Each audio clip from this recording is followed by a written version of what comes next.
గుడిసెల్నే వండుకుంటా మీ ఎంబడే ఉంటా. మీరెవరు కూడా ఆధారపడదు. మీకు ఏ చిన్న ఇదైనా మాకు తెలిసిన వెంటనే నేను ఆడికెళ్ళి మూలకెళ్ళి మేము బయలుదేరి ఎవరు కూడా ఆధారపడద్దు. పోలీసు వ్యవస్థ కూడా మనం చెప్తాం. వాళ్ళకు కూడా చెప్పినాం 24 గంటల లోపల వాళ్ళందరినీ కూడా అరెస్ట్ చేయాలని చెప్పి. చిన్నపిల్లల్ని తీసుకుంటారు ఈ మాట వినేదే లేదు మనం. రేపు అన్ని హిందువులు తరలి రావాలి జైలుకి.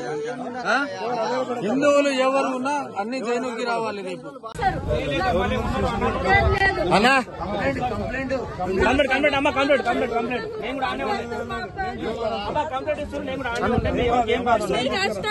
మా అబ్బాయి కావాలి.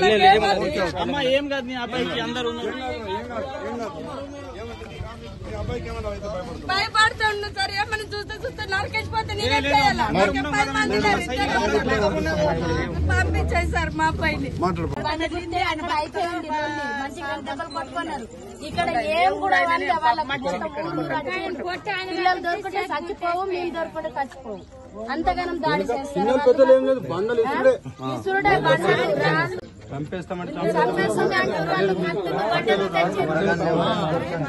ఇంకా మా బ్యాచ్ లో మేము ఎవరు దొరికినా వాళ్ళకి పానల్ పోవుడే. హిందూ వాళ్ళు జైన్ మండలి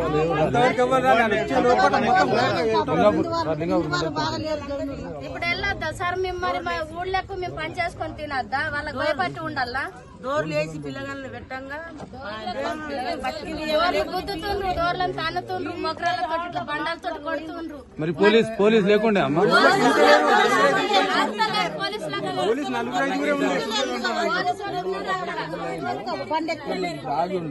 టీఆర్ఎస్ పార్టీ కానీ ఖతర్నాక్ మీరు వచ్చిండ్రు. మీరు విజయ్ అన్న ఇట్లానే ఉండాలన్న. డబ్బులు సంపాదన లైట్ ఉన్నది. ఓకే అన్న, ధన్యవాదాలు అన్న. మీకు బూట్లతోటి ఇట్లా ఉండాలా ఎమ్మెల్యే. మనం కూడా గట్టి మాట్లాడము. లాస్ట్ ఒకసారి మాట్లాడదు. డోర్లు కూడా కట్టెలతో గుద్దేసిండ్రు.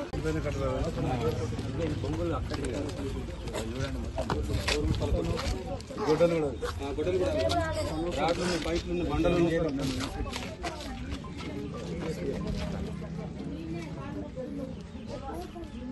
డేసు గారు నమస్తే. నమస్తే డేసు గారు.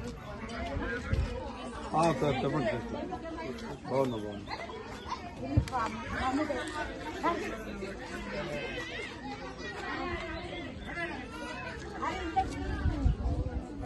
ఓకే, ప్రాబ్లం ఏం లేదు. మేము కోఆపరేట్ చేస్తాం కానీ వాళ్ళు ఎంత సీరియస్ గా చంపడానికి ప్రయత్నము. ఈ టెంపుల్ ఇక్కడ గొడవ జరిగింది ఇక్కడ ఉన్నాం గుడి దగ్గర. ఈ గొడ్డళ్ళు పట్టుకొని వచ్చి అంటే వాళ్ళ ఉద్దేశం ఏంటంటే అందరినీ చంపేసిపోదామని వాళ్ళ క్లియర్ ఇంటెన్షన్ ఉండదు. గ్రామం నుండి రాష్ట్ర డీజీపీ గారికి చెప్పదలుచుకున్నాం. పేదోళ్ళ హిందువుల మాన ప్రాణాలకు రక్షణ లేకుండా ఈ రాష్ట్రాన్ని ఏ రకంగా మీరు లా అండ్ ఆర్డర్ మెయింటైన్ చేస్తారో మీరు ప్రజలకు జవాబు చెప్పాల్సిందిగా మిమ్మల్ని విజ్ఞప్తి చేస్తా ఉన్నాను. ఒక పార్టీకి మద్దతుదారులైతే భారతీయ జనతా పార్టీకి అనుకూలంగా ఉన్నారని రక్తాలతో వాళ్ళ చేతులు తడుపుకొని చేతి గుర్తు ముద్రలేసిపోయినరు వాళ్ళ వీపుల మీదంటే ఎంత కండకావరంతో వ్యవహారం చేస్తా ఉన్నారో ఈ రాష్ట్ర ప్రభుత్వంలోని పెద్దలు అర్థం చేసుకోవాలా. ఏం పాపం చేసినారు ఈ పసిపిల్లలు, ఏం పాపం చేసినారు ఈ తల్లులు. ఒక రాజకీయ పార్టీకి మద్దతు ఇవ్వడమే వాళ్ళు చేసినటువంటి పాపమా? మేం చెప్తున్నాం, పోలీసు వ్యవస్థకు విజ్ఞప్తి చేసి శాంతి కాముకులమైనటువంటి మేము చేతగాని వాళ్లలాగా మమ్మల్ని చూడకుండ్రి. 100 మంది తాలిబాన్ ఉగ్రవాదుల్లాగా వాళ్ళొస్తే వేలాది మందిగా తరలి వచ్చే సైన్యం మాకు కూడా ఉన్నది.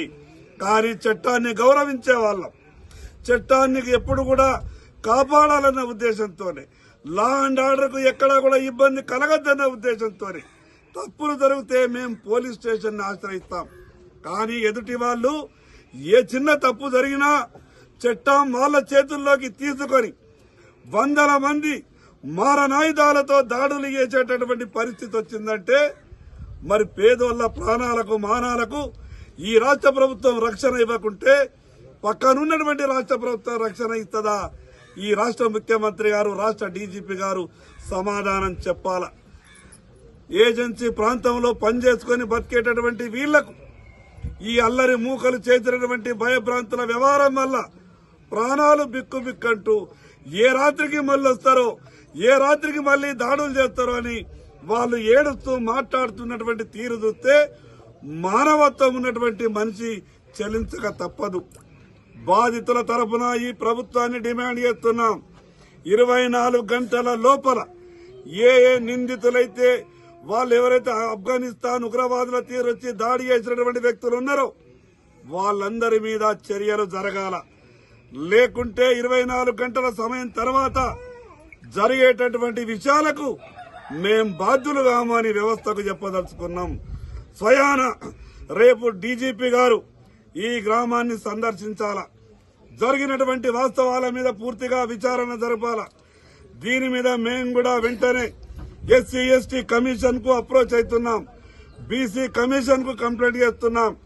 ఈ 3 నుంచి 4 రోజుల లోపల SC ST commission chairman, BC commission chairman కూడా ఇక్కడ న్యాయ విచారణ చేయాల్సిందిగా మేము విజ్ఞప్తి చేస్తాం. కానీ అంతకన్నా ముందే ఈ రాష్ట్ర ప్రభుత్వం మేల్కొనాలా. జరిగినటువంటి దాడులు ఏ రకంగా జరిగినాయి, ఎందుకు ఆ రకంగా చేసిండ్రు, ఎవరి ప్రోత్సాహం వల్ల జరిగింది, బాధితులకు వెంటనే న్యాయం జరిగే విధంగా ప్రభుత్వం చర్యలు తీసుకోవాలని బాధితుల తరపున డిమాండ్ చేస్తున్నాం.